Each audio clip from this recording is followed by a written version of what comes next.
Have you ever thought why closing stock is given outside the trial balance? Here is the answer to your question. Actually में क्या होता है, दो models होते हैं, एक होता है परचेज मॉडल, एक होता है stock model. What is the difference between that? एक होता है जब मैं परचेज करता हूँ तो क्या एंट्री होती है जब परचेज. अब जो हमें स्कूल्स में सिखाया जाता है वो ये है कि जब परचेज होती है तो एंट्री होती है purchase account debit to vendor या टू सप्लायर, है ना. लेकिन अगर मैं एक्चुअल में प्रैक्टिकली बात करूँ तो एंट्री होती है स्टॉक. एक्चुअल में परचेज क्या है? परचेज वैसे अगर मैं देखूँ तो एक्सपेंस अकाउंट है, लेकिन एक्चुअल में मेरी परचेज एक्सपेंस थोड़ी ना होती है, वो तो मेरा एसेट है. तो actually it should be recorded as an asset. तो एंट्री वैसे जो होती है वो होती है, मतलब आप दोनों कर सकते हैं एंट्रीज, या तो purchase account debit to vendor कर सकते हो या फिर stock account debit to vendor कर सकते हो. ठीक है, तो मतलब आप दोनों मॉडल्स मतलब ऑल्टरनेटिवली फॉलो कर सकते हो. लेकिन अब आपका क्वेश्चन ये होना चाहिए कि ट्रायल में close in balance outside the trial balance क्यों दिया होता है. तो अब जैसे मान लो, इसके लिए हमें थोड़ा सा और डीप जाना पड़ेगा. तो मतलब परचेज के टाइम एंट्री हुई purchase account debit to vendor, और अगर स्टॉक मॉडल हम फॉलो कर रहे हैं तो इन्वेंट्री अकाउंट डेबिट या stock account debit to vendor. लेकिन अगर मान लो अगर मैं वो प्रोडक्ट सेल करता हूँ तो सेल की एंट्री क्या होती है? मैंने बोला customer account debit to sale, simple entry. लेकिन अगर आप यही स्टॉक मॉडल फॉलो करो तो इसके अलावा एक और एंट्री होती है. क्या होती है कि अब मान लो मेरी इन्वेंट्री जो थी वो अब उतनी तो रही नहीं, अब वो कम हो जाएगी क्योंकि मैंने सामान तो दे दिया उसमें से. तो एंट्री एक और डलती है जिसका नाम होता है cost of goods sold account debit. मतलब ये खर्चा है मेरा, डेबिट ऑल द एक्सपेंसेस. तो मैंने वो डेबिट किया और मेरी इन्वेंट्री आउट हो जाती है, मतलब इन्वेंट्री मेरी खत्म हो जाती है. तो cost of goods sold account debit to inventory, जैसा कि आप देख सकते हो कि आप ये एडिशनल एंट्री और डलती है, तो हम ये एडिशनल एंट्री डालते हैं. ठीक है, अब मान लो अगर मुझे बैलेंस शीट बनानी है तो अब आप एक माइंड में बहुत इंपॉर्टेंट चीज़ अब मैं बोलने जा रहा हूँ कि जब भी मैं परचेज मॉडल फॉलो करता हूँ तो जो ट्रायल बैलेंस में जो स्टॉक आता है वो हमेशा ओपनिंग स्टॉक होता है. अगर मैं परचेज मॉडल फॉलो करूँ तो जो ट्रायल बैलेंस में स्टॉक आता है वो हमेशा हमेशा हमेशा ओपनिंग स्टॉक होता है. ठीक है, ओपनिंग स्टॉक होता है.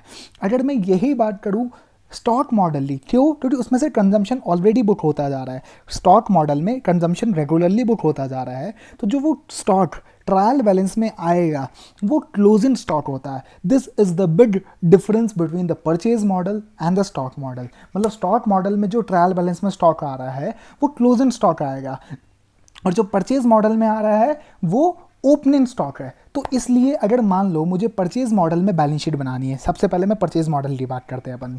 तो परचेज मॉडल में अगर मुझे बैलेंस शीट बनानी है तो अब मेरा क्लोजिंग स्टॉक क्या है? मेरे लिए एसेट है, तो एसेट मुझे बुक करना है. तो एसेट के लिए मुझे asset always have a debit balance, तो मुझे एसेट को डेबिट मारना है. अब ये स्टॉक क्या है? मेरा एक खर्चे को कम कर रहा है, जो कि परचेज मैंने बताया था इस मॉडल में क्या माना जाता है? खर्चा. तो मैंने बोला ये परचेजेस को कम कर रहा है, तो एंट्री हो जाएगी stock account debit to trading. Trading मतलब वही opening plus purchases minus closing stock. तो इसलिए आपको अगर ध्यान हो तो क्लोजिंग स्टॉक हमेशा मैनुअली हमें करना पड़ता है, मतलब it is given out of the trial balance. ये इसलिए होता है क्योंकि हम क्या करते हैं जब परचेजेस बुक करते हैं ना तो हम क्या मानते हैं? उसे पूरा ही खर्चा मानते हैं. एक्चुअल में वो खर्चा थोड़ी ना है, वो तो खर्चा तब होगा जब वो माल ही मेरे पास नहीं बचा. खर्चा तो तब होता है वो. लेकिन हम क्या करते हैं परचेज मॉडल में, purchases is always recorded as an expense. तो अब उस एक्सपेंस को मुझे कम करना है. क्यों कम करना है? क्योंकि वो इन्वेंट्री मेरे पास at the end of the balance sheet date वो बची है, और उस इन्वेंट्री की मैं वैल्यूएशन कैसे करता हूँ? मैं मैनुअली करता हूँ. अगर जैसा कि आप देख सकते हो valuation done manually, valuation is done manually. ठीक है, वैल्यूएशन इज डन मैनुअली. तो मैं इसके लिए क्या करता हूँ? एक्सेल शीट में वैल्यूएशन मैनुअल करता हूँ और मैं क्लोजिंग स्टॉक के फिगर निकाल लेता हूँ. अब मैं क्लोजिंग स्टॉक को डेबिट मारता हूँ और P&L में क्रेडिट मारता हूँ, मतलब ट्रेडिंग अकाउंट. तो जिसे हम अगर आपको अब मैं आपको याद कराना चाहूँगा कि हम जो 12th में जो करते थे, opening stock plus purchases minus closing stock, this represents your consumption जो कि साल में हुई है, ना कि तुम्हारी सिर्फ परचेजेज एक्सपेंस है. लेकिन जो तुम्हारे ट्रायल बैलेंस में आता है वो आता है सिर्फ ओपनिंग स्टॉक प्लस परचेजेस, है ना. तो अब हमें क्लोजिंग स्टॉक लाना है ट्रायल में, तो उसके लिए हमें क्या एंट्री डालनी पड़ेगी? उसके लिए हमें डालना पड़ेगा क्लोजिंग स्टॉक अकाउंट डेबिट. ठीक है, अब क्लोजिंग स्टॉक है ना डेबिट, है ना, क्लोजिंग स्टॉक डेबिट टू क्या बोलते हैं? ट्रेडिंग अकाउंट, मतलब to profit and loss account. मतलब इसका इंपैक्ट हमें प्रॉफिट एंड लॉस में देना है.